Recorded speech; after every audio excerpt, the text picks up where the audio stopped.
On this episode of Propeller's Brew with a View, we're joined by Jamie Credland, SVP Client Strategy and Marketing at the Economist Group. Thank you for joining us. So, Thanks. what are you having to drink? I am having black coffee, no sugar, and lots of coffee in it. Thank you. Get me started for the day. What do you read when you're having your morning cuppa? So obviously I'm at the Economist, so I'm honour bound to say I read the Espresso app. This is our daily app, 5 news stories, very short, you finish the whole thing in about 10 minutes, but it sets you up for the day. Particularly useful if you're about to go in for a client meeting or meet with editorial and you need to sound like you know what you're talking about. So I always read that every morning, and then when I get to the office I tend to read a lot of email newsletters, Sachs, which is a publishing newsletter, DigiDay, things like that. Cool. What individual or company do you think is currently stirring up things for the right reasons, and who is in hot water? I think stirring up for the right reasons, Alexandria Ocasio-Cortez in the US and her squad.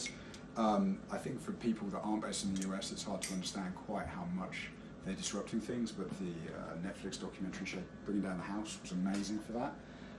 Loving what they're doing. In hot water, Facebook. Already they were in hot water with marketers. There's been scandal after scandal around data privacy.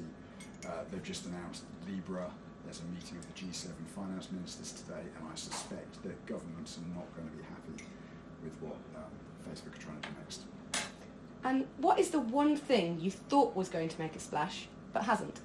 I think it's been said before, but VR has to have been the most overrated technology. I've actually been through the overrated cycle twice, because in the early 90s we all thought we'd all have it at home. That didn't work out, and now again we all thought we'd have it. And basically it's just, although the technology is amazing, it's such an antisocial experience to be sitting there with a giant box on your head that I think it's going to be quite a few years before they can overcome that. And what is your favourite tech platform or solution at the moment?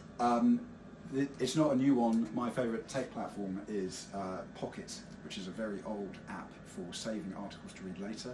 During the day I am massively distracted, I find it hard to focus, there's a million things going on, so I save all my articles and then read them on the train home in peace and quiet.